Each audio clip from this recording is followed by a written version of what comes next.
یہ ہے خلقت مصطفیٰ اور ایک ہے ولادت مصطفیٰ۔ اور پھر جس سال حضور آئے نا اس سال کا عربوں نے نام رکھا، یہ میں نے ابھی بتایا ہے کہ جس سال حضرت خدیجۃ الکبریٰ اور حضرت نبی رحمت کے شفیق چچا انتقال کر گئے، اس سال کا نام حضور نے عام الحزن رکھا، کیونکہ ہجری کا آغاز حضرت عمر فاروق کے دور میں ہوا تھا، پہلے سالوں کے نام رکھتے تھے۔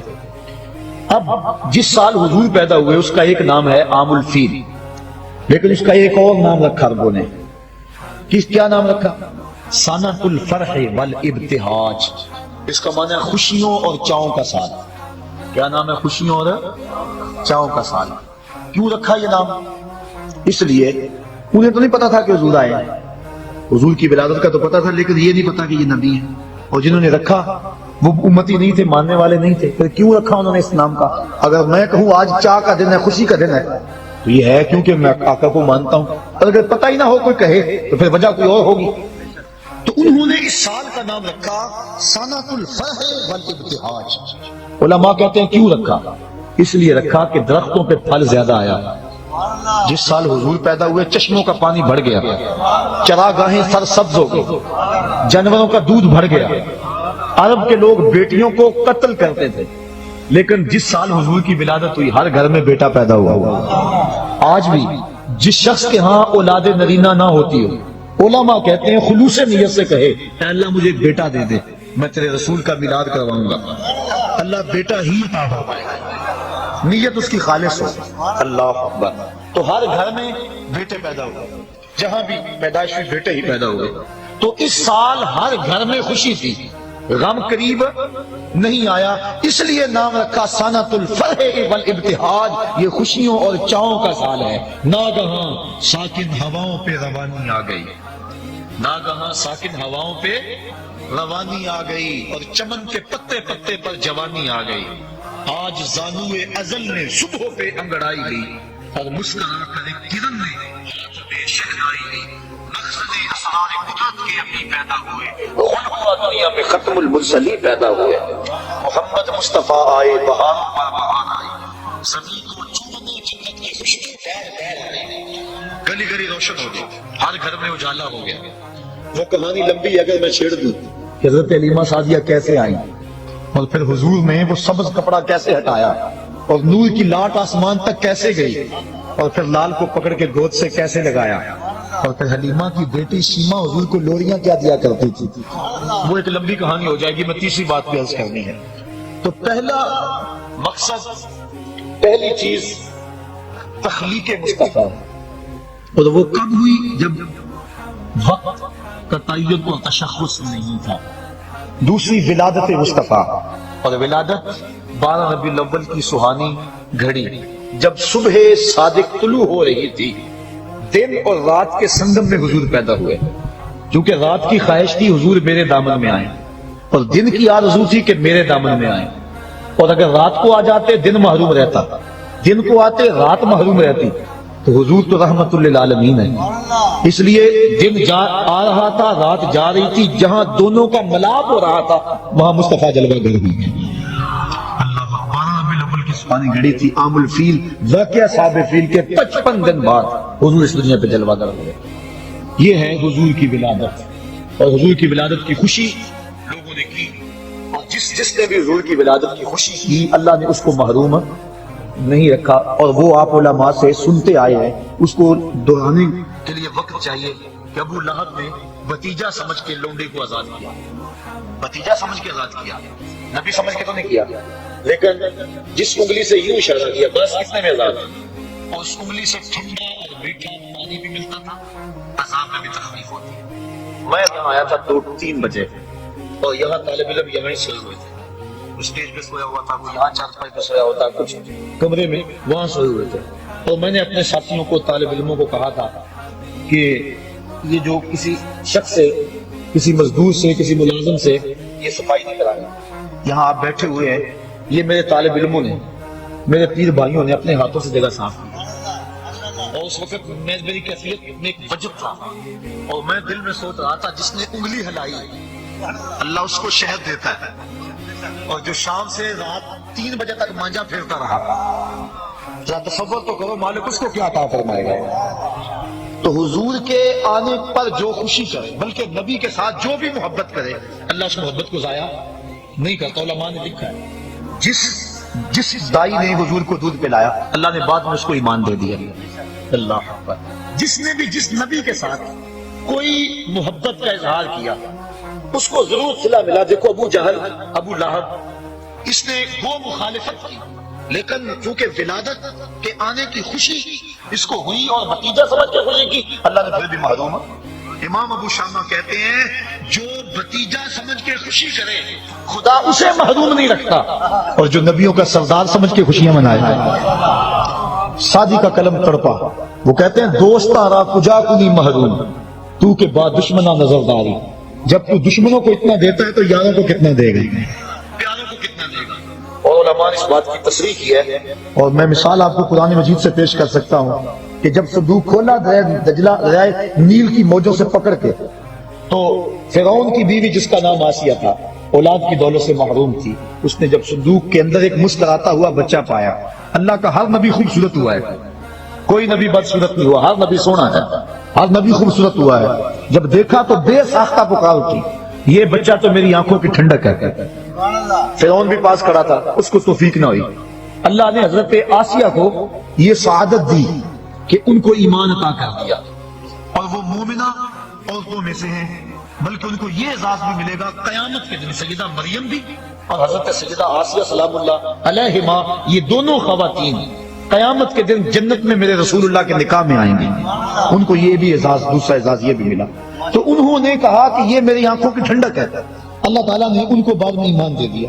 علماء کہتے ہیں، مفسرین کہتے ہیں، اگر فرعون بھی کہہ دیتا کہ ہاں میری بھی آنکھوں کی ٹھنڈک ہے، خدا یہ نہ دیکھتا کہ اس نے خدائی کا دعویٰ کیا ہے، وہ یہ دیکھتا اس نے میرے نبی سے پیار کیا ہے، اللہ اس کو بھی ایمان عطا کر دیتا۔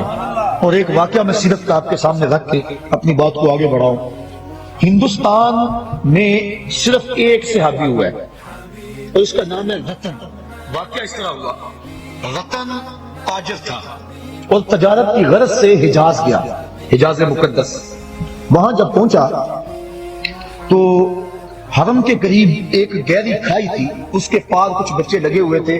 ایک بچہ عمر میں چھوٹا ہونے کی وجہ سے کھائی کے اس سمت ہی انتظار میں تھا کہ میں کھائی کو کیسے عبور کروں۔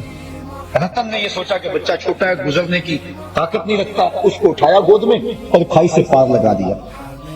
اس بچے نے اپنے عربی لہجے میں کہا جزاک اللہ تعالی، ایسی مٹھاس تھی لفظوں میں کہ شہد میں بھی اتنی مٹھاس نہیں ہوتی۔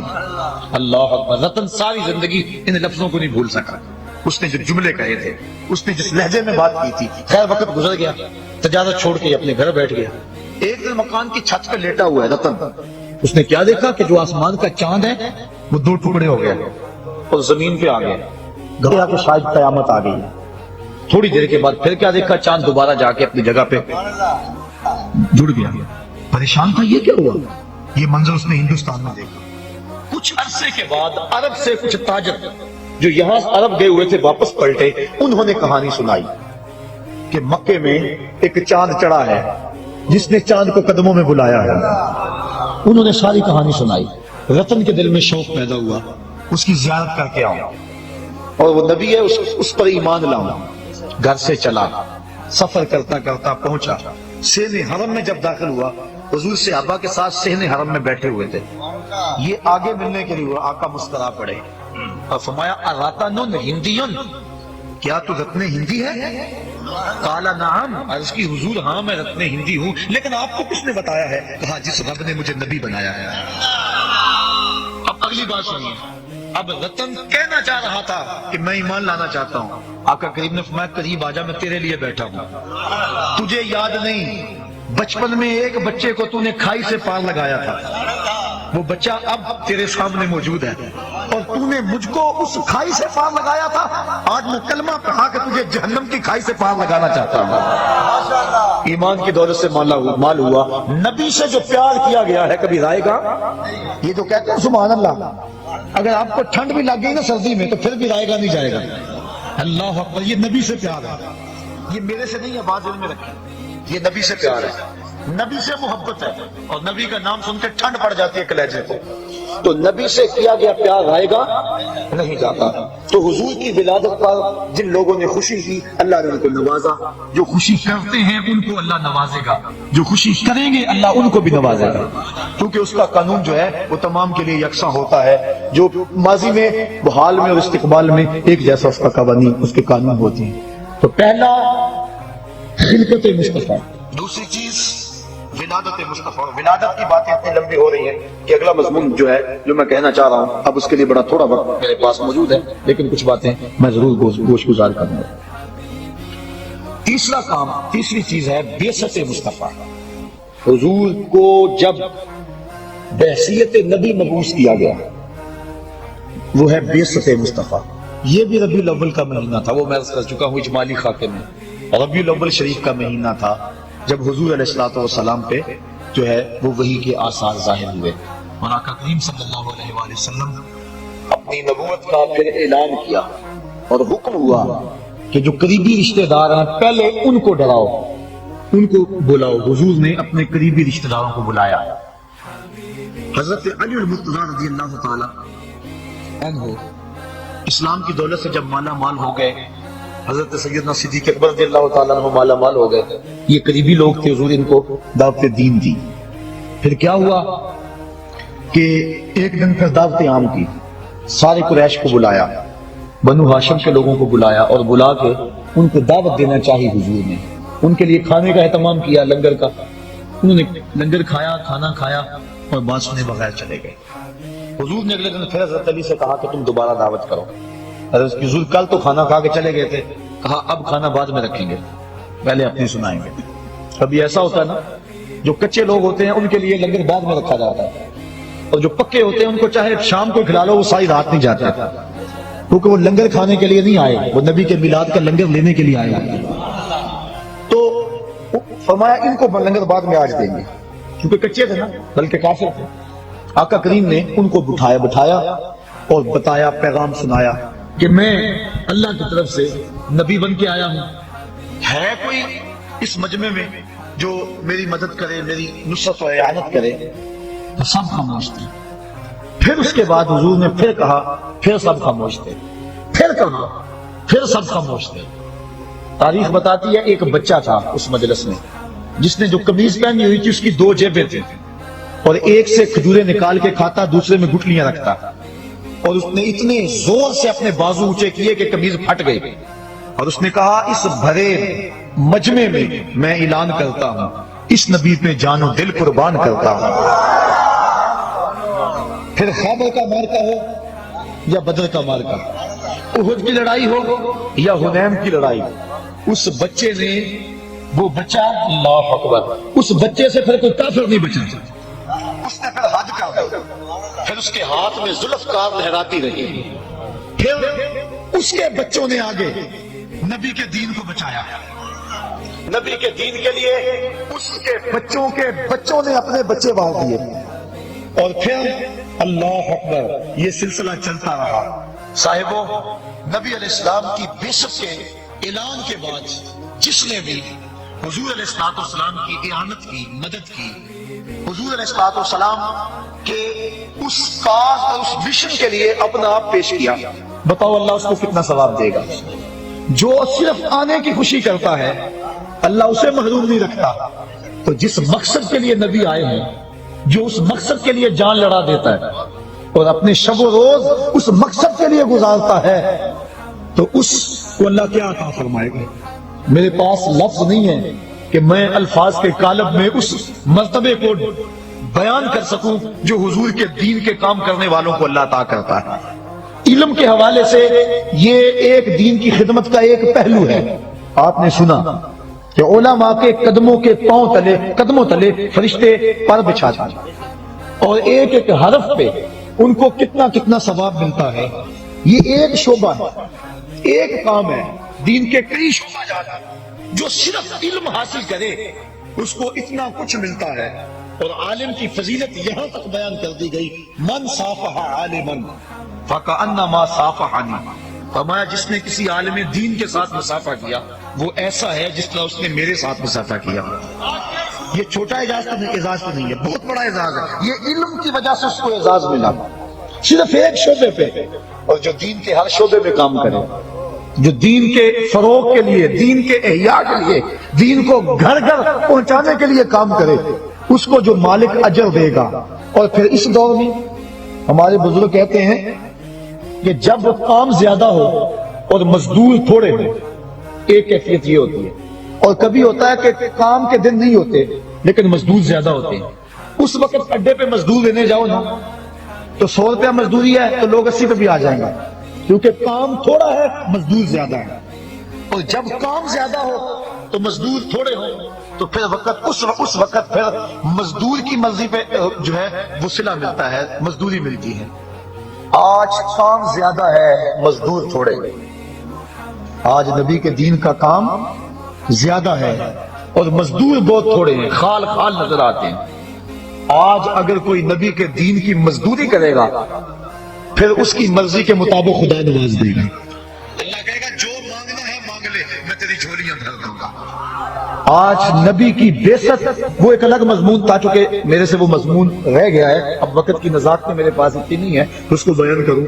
آخری چند بات میں آپ کے سامنے رکھنا چاہوں گا۔ نبی علیہ السلام جو مبعوث کیے گئے، ایک تو نبی کے منصب تھے اور نبی کے فرائض تھے کہ نبی نے کیا کرنا تھا، امت کو کیا دینا تھا، حضور نے جو دینا تھا اس کا حق ادا کرنا۔ وہ ایک لمبی طویل فہرست ہے کہ کیا کیا ذمہ داریاں تھی نبی کی، اللہ نے کیا لگائیں اور نبی نے کہاں تک ان ذمہ داریوں کو پورا کیا۔ وہ ایک بات عرض کر کے اپنی بات کو آگے بڑھا دوں، اس سے بڑی اور کیا بات ہو سکتی ہے۔ حجۃ الوداع کے موقع پہ 1,44,000 تو مجموع حضور کے سامنے تھا۔ یہ حضور کی 23 سالہ کی محنت ہے، اللہ اکبر۔ 23 سال میں پہلے 40 سال بھی شامل ہیں، کیونکہ کردار کو 40 سالوں میں پیش کیا، پھر اس کردار کو اپنی نبوت کی گواہی بنایا اور پھر 23 سال محنت کی اور لوگوں کے سامنے جو ہے وہ دین رکھا۔ 1,44,000 حج پہ تھے جو گھروں میں تھے، ان کا اندازہ نہیں ہے کہ وہ کتنے تھے۔ آقا کریم کی کمائی آقا کے سامنے بیٹھی ہوئی ہے۔ حضور نے صحابہ سے مخاطب ہو کے کہا کہ میں نے، مالک نے میرے ذمہ جو کام لگایا تھا میں نے اس کام کو ادا کر دیا، وہ پیغام جو میں نے تمہیں پہنچانا تھا کیا میں نے پہنچا دیا؟ اللہ اکبر۔ صحابہ نے کیا کہا؟ بیک زبان ہوتا ہے، جو چیز حقیقت ہو وہاں بندہ بیک زبان ہو جاتا ہے، ورنہ کوئی کہے اس کے کہنے میں باقی ساتھ شامل ہو جاتا ہے، لیکن جو حقیقت ہو اس حقیقت کا انکار نہیں ہوتا۔ سب نے بیک ہو زبان ہو کا ادیتا و نصحتا، حضور آپ نے حق ادا کر دیا۔ انہوں نے دیکھا تھا اس دین کے لیے نبی علیہ السلام کبھی طائف کے بازاروں میں کھڑے ہیں، کبھی ذی المجال کی منڈی میں کھڑے ہیں، کبھی عکاظ کے میلے میں کھڑے ہیں، کبھی اللہ کے حبیب مکے کی طرف آنے والے راستوں میں کھڑے ہیں، کبھی حج کے موقع پہ لوگوں کے اندر جا کے ان کو پیغام دین دے رہے ہیں۔ مصطفیٰ کریم کے لیے کبھی گڑھے کھد رہے ہیں، کبھی کانٹے بچھ رہے ہیں، کبھی اوجریاں ڈالی جا رہی ہیں۔ حضور نے جن راہوں پہ چل کے آنا ہوتا ہے انہی راہوں پہ کانٹے بچھاتے ہیں۔ حضور گھر سے نکلتے ہیں، کانٹے اٹھاتے جاتے ہیں، پیغام حق سناتے چلے جاتے ہیں۔ کوئی لاؤ تو صحیح ایسا، لاؤڈ سپیکر صحیح نہ ہو تو میں تقریر مختصر کر دوں، مجمع تھوڑا ہو تو میں بگڑ جاؤں، لوگ سبحان اللہ نہ کہے تو میں ناراض ہو جاؤں، مجھے تقریر کے بعد نظر نہ ملے، نیاز نہ ملے، نذرانہ نہ ملے، دوبارہ وہاں کا رخ نہ کروں، مجھے کھانا نہ صحیح طرح دے، میں ان کے 100 عیب گنواؤں۔ یہ میرا اشتہار پہ نام چھوٹا ہے تو میں گلی گلی جو ہے ان کی تبہیت کروں کہ انہوں نے میری تذلیل کی ہے۔ میں تو اشتہار پہ نام ہے اس نام پہ لڑتا ہوں، میں تو بعد میں مٹھی گرم نہ ہو تو اس پہ لڑائی کرتا ہوں، میں تو لوگ تھوڑے ہوں تو اس پہ لڑتا ہوں، میں تو مجمع صحیح ذوق والا نہ ہو تو میں کہتا ہوں آج تقریر کا لطف نہیں آیا، میں تقریر کے لطف پر ہوتا ہوں۔ ابھی کانٹوں پیچھے ہوئے کانٹوں میں کھڑا ہو کے تبلیغ کرتا ہے تو کیوں نہ کہتے ادیتا و نصحتا، حضور آپ نے حق ادا کر دیا۔ پھر پوچھا دوبارہ، آج میرے مالک نے میرے ذمہ جو کام لگایا تھا بتاؤ میں نے وہ کام پورا کر دیا کہ نہیں کر دیا؟ پھر کہا ادیتا و نصحتا، آپ نے حق ادا کر دیا۔ اللہ اکبر۔ پھر پوچھا، اللہ اکبر، پھر کہا یہ صحابہ کہہ رہے ہیں۔ آج کا ایک مولوی جو گلی گلی جس کی کیسٹیں چلتی ہیں، آج وہ کہتا ہے کہ نبی تو جزیرۃ العرب سے باہر نہ نکلے۔ تبلیغی جماعت والوں تم پوری دنیا کے کونے کونے پہ جا رہے ہو، کیا بول رہے ہیں؟ سنو نبی کو، تم تو کافروں کو مشرک بناتے ہو، یہ نبی ہیں مصطفیٰ کریم کو سارے صحابہ 1.25 لاکھ لوگ کہہ رہے ہیں ادیتا و نصحتا، تو نے حق، آپ نے حق ادا کر دیا حضور۔ پھر آقا نے پوچھا تیسری مرتبہ، پھر یہی کہا۔ پھر مالک نے کہا میرے مالک، مصطفیٰ نے کہا میرے مالک دیکھ تیرے بندے کیا گواہی دے رہے ہیں، دیکھ تیرے بندے کیا گواہی دے رہے ہیں، دیکھ تیرے بندے کیا گواہی دے رہے ہیں۔ اور ساتھ ہی سورہ نصر اللہ والفتح ورأیت الناس يدخلون فی دین اللہ افواجا یا الیوم اکملت لکم دینکم، یہ آیت کریمہ اتری۔ آقا کریم صلی اللہ علیہ وسلم پر یہ آیت اتری تو حضرت سیدنا صدیق اکبر پھوٹ پھوٹ کے رونے لگے، کہا کہ اب حضور علیہ الصلوۃ والسلام ہم سے رخصت ہوا جا رہے ہیں۔ اور آقا کریم نے پھر آخری جو خطبہ حجۃ الوداع کے موقع پہ جملے ارشاد فرمائے، فرمایا لوگوں میں تمہیں نماز کی وصیت کرتا ہوں، دو کمزوروں کے بارے میں اللہ سے ڈراتا ہوں، ایک بیوی اور دوسرے غلاموں کے بارے میں۔ اور پھر حضور نے صحابہ سے مخاطب ہو کے کہا یہ جو پیغام میں نے تمہارے تک پہنچایا ہے اب اس کو آگے تم نے پہنچانا ہے۔ اپنی ذمہ داری میں پوری کر چکا، اب یہ ذمہ داری تمہارے کندھوں پہ آ گئی، اب تم اس کو پہنچاؤ آگے۔ پھر صحابہ نے پہنچانے کا انہوں نے بھی حق ادا کیا، تابعین نے بھی حق ادا کیا۔ ایک مجاہد گھوڑے کی باغ پکڑے ہوئے اللہ کے دین کی دعوت دیتا ہوا بڑھ رہا ہے، حتیٰ کہ دلدل آ گئی، آگے پانی آ گیا، اس نے گھوڑے کی باغ کو کھینچا اور آسمان کی طرف دیکھ کے کہا میرے مالک میرے تو جذبے جوان تھے، کیا کروں تیری زمین ہی ختم ہو گئی۔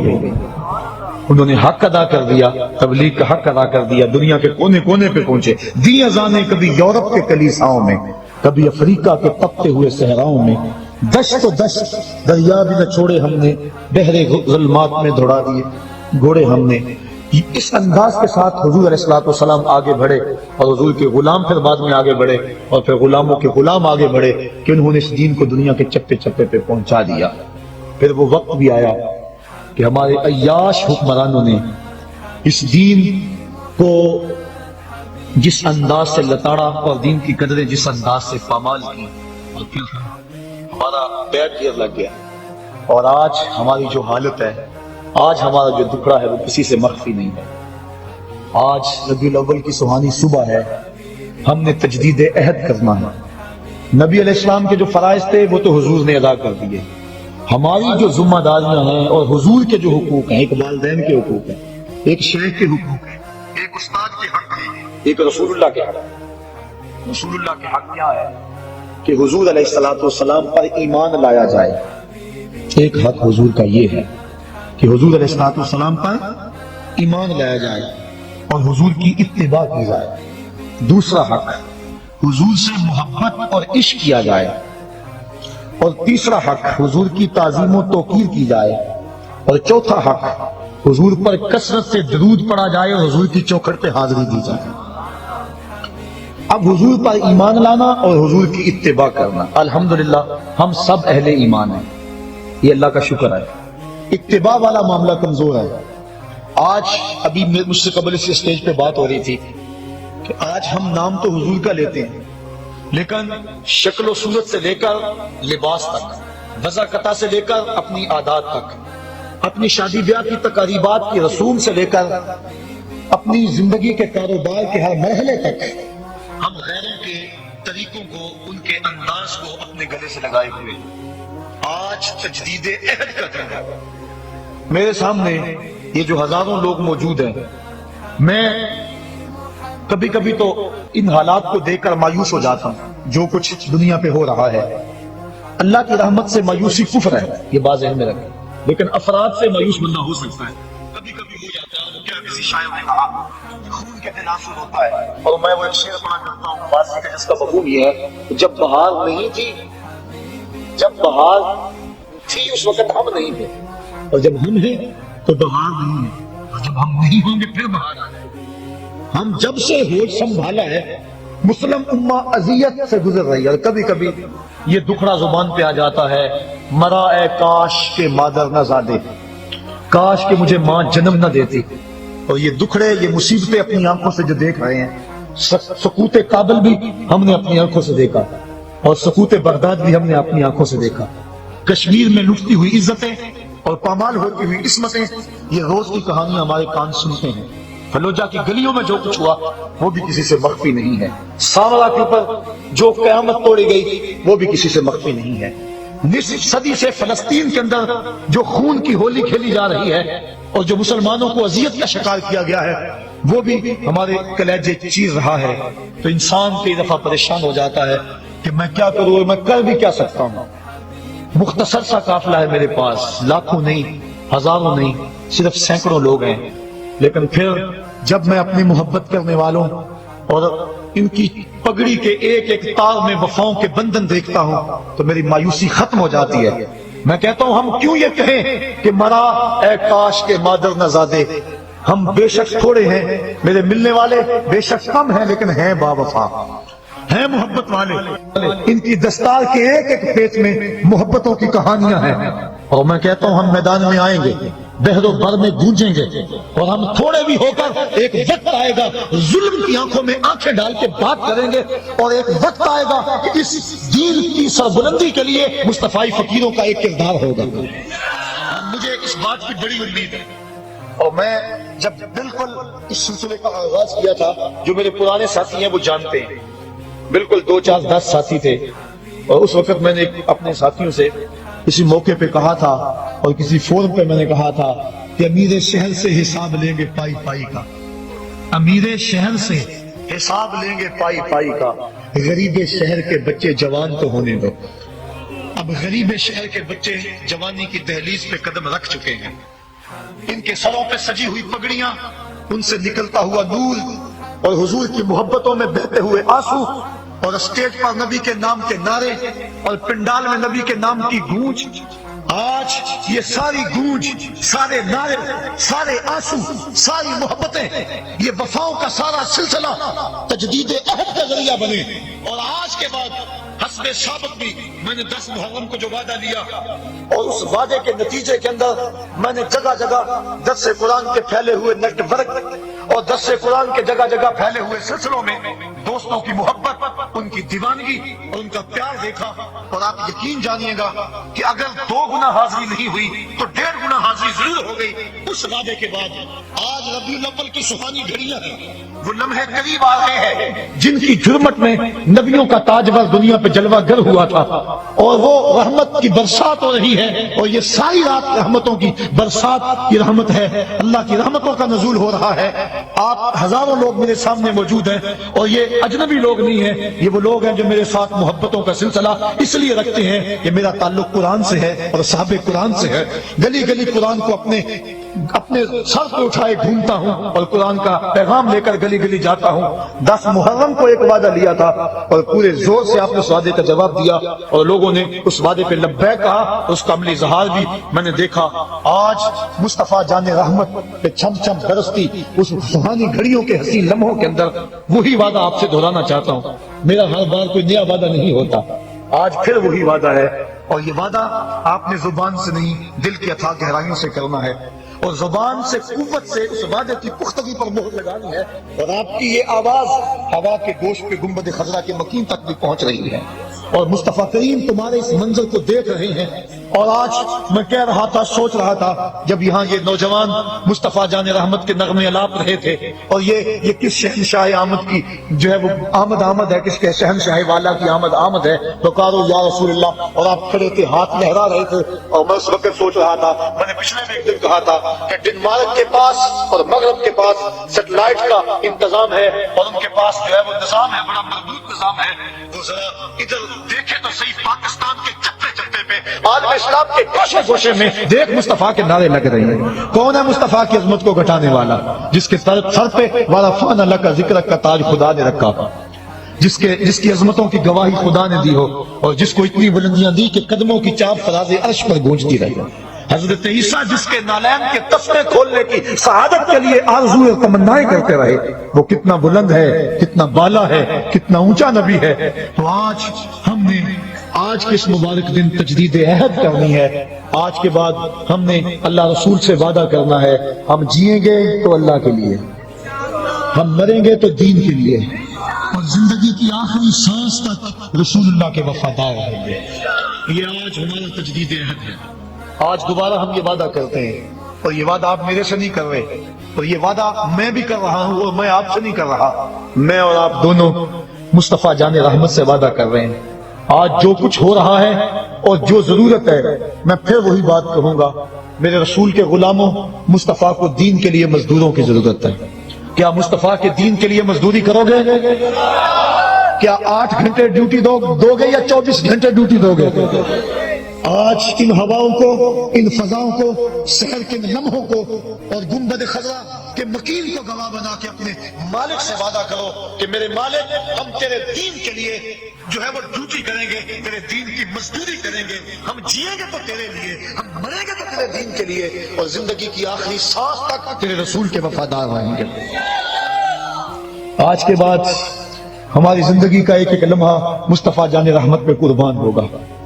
یہ ہم تجدید عہد کرتے ہیں، اپنی شکل کو بھی، اپنی صورت کو بھی، اپنی وضاحت کو بھی حضور کی سنت کے مطابق ڈھالنا ہے۔ ربیع الاول کی سہانی گھڑیاں، پچھلے ربیع الاول کے موقع پہ 92 خوش نصیبوں نے اپنے سروں پہ حضور علیہ الصلوۃ والسلام کی سنت امامہ شریف کو سجایا تھا حضور کے نام کی مناسبت سے۔ اس مرتبہ کیونکہ امامہ شریف کا ہم نے اہتمام نہیں کیا، کیونکہ یہ اعزاز کرام آج حفاظ کرام کا ہے، تو آپ اپنے دل میں وعدہ کریں کہ ہم چہرے پہ مصطفیٰ کی سنت کی آپ وعدہ کرتے ہیں؟ زور سے کہیں۔ اللہ آپ کو سلامت رکھے، آپ کو دارائن کی ساتھیں دے۔ جگہ جگہ دروس قرآن کے لیے جو مختلف جگہوں پہ کام ہو رہا ہے، اس کے منتخب لوگ یہاں پہنچے ہیں، میں سب کو مبارکباد بھی پیش کرتا ہوں، اور ان کو درس قرآن کے لیے مزید اپنی تگ و تاس کو تیز کرنے کے لیے جو ہے وہ گزارش بھی کرتا ہوں۔ آپ لوگوں کو اللہ سلامت رکھے۔ میرے ان ساتھیوں نے جنہوں نے آج کے اس اجتماع میں بھرپور محنت کی، بالخصوص میں اپنے ایک بیٹے کو کبھی نہیں بھول سکتا، آج اپنی دعاؤں میں اور اپنی باتوں میں، صوفی محمد امتیاز صاحب کو، کہ وہ اکیلا ہی ہزاروں پہ باری ہے۔ اللہ نے اس کو وہ جذبوں کی فراوانی دی اور محبتوں کا وہ سلسلہ دیا، پتہ نہیں اس کے سینے کے اندر وہ کون سی آگ ہے جس کو نہ دن بیٹھنے دیتی ہے نہ رات کو بیٹھنے دیتی ہے۔ میں کہتا ہوں میرا ایک ایک ساتھی صوفی امتیاز بن جائے۔ آج میں استاد ہو کے اس کی عظمتوں کو خراج پیش کر رہا ہوں، اور آج میں اس کے جذبوں کے سامنے، اس کی محبتوں کے سامنے اپنے آپ کو کم سمجھ رہا ہوں۔ اللہ میرے ہر جوان کو اس کے جذبوں کی قوت عطا کر دے، اور یہ مصطفی قافلہ جو سوئے مدینہ نکلا ہے، راستے کی ہر رکاوٹ کو دور کرتا ہوا، نبی کی عظمت کے نعرے لگاتا ہوا، نبی کے جھنڈے لہراتا ہوا مصطفیٰ کی چوکھٹ پہ سلامی دے گا، اور ہم دونوں ہاتھ باندھ کے مصطفیٰ جان رحمت کا غلام اور مصطفیٰ جان رحمت کا نعرہ لگائیں گے۔ ایک نعرہ، اس کے بعد وقت قریب ہو رہا ہے اور ہم نے حضور علیہ الصلوۃ والسلام کی بارگاہ میں ہدیہ صلاۃ والسلام پیش کرنا ہے۔ نعرہ تکبیر، نعرہ رسالت، نعرہ رسالت، نعرہ رسالت۔ آپ دل کے نہاں خانے میں بھی نبی کو پکاریں، نبی تمہاری آواز کو سنتا ہے۔ لیکن سحری کے یہ لمحے مصطفیٰ کریم علیہ الصلوۃ والسلام کی محبتوں اور حضور کی الفتوں کا یہ وفود، آج ہم ڈنمارک کو اور اس کے ایجنٹوں کو بھی بتانا چاہتے ہیں کہ دیکھو نبی علیہ السلام کی عظمتوں کو کوئی نہیں گھٹا سکتا۔ آج کائنات کا ایک ایک ذرہ نبی پہ درود پڑھ رہا ہے۔